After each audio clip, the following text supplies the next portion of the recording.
Magic realism is a genre that feeds us fantastical scenes as normal, day-to-day life.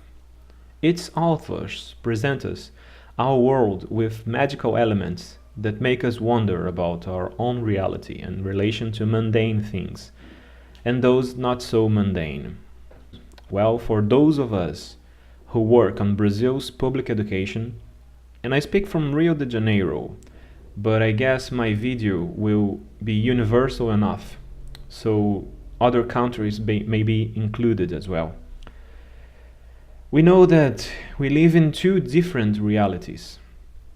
So it comes to my mind the magic realism metaphor for you to understand this experience of being a teacher in Brazil. What is a teacher's job? What is to educate someone?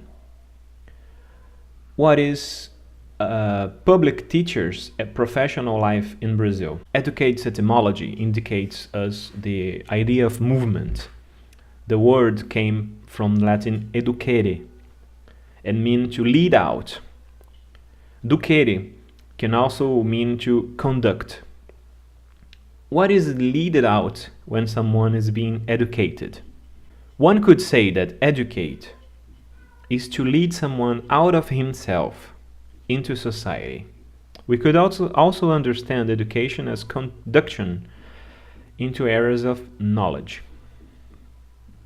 Speaking about Brazil's public high school, the teacher gets a bunch of students with serious reading problems. Besides that, lots of students can't entertain the possibility that they came to the classroom to learn something new. The school, in their eyes, is the place to get along. I see various students going to school only to talk and eat. And that's true. I see the magic realism in the fact that, as it seems, no one in Brazil knows. The principal, the government, the media, parents, students, and for what matters, teachers themselves.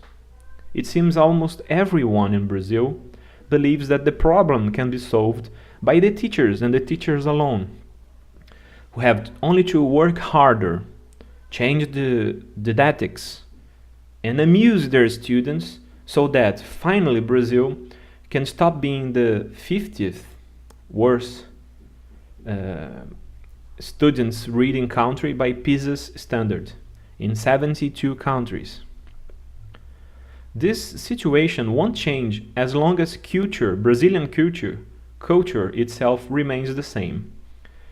How is this problematic Brazilian culture, you ask? Let's see. The student, in the rare case in which he wants to read, can't find a positive reading environment in his own house. Too noisy. It's impossible to educate, to lead out someone who doesn't want to be led. And only a few students want to be led, want to learn something, want to be educated. It seems that in Brazil, people tend towards emotions more, not to rational thinking. Emotions. So empathy is what guides Brazilians at the most Brazilians at least. Brazilians have a neurosis, almost a religious ritual, that states that all child and adolescents have the right to education, no matter what they do. When the student gives up his education and begins to disturb who really wants to study, this neurosis has the opposite effect than the one desired. It forces the student's presence in the school against his own will. By the way, it creates more resistance to the education process. Before being a teacher, I used to think that education should be mandatory. Now I see that only those who want to learn should have the opportunity to learn. If the kid doesn't want to learn, fine, bye bye, come back next year if you change your mind.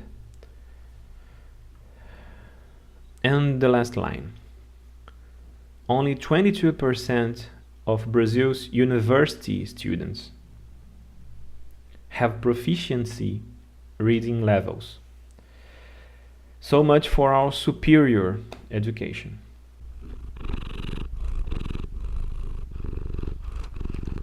Well, I guess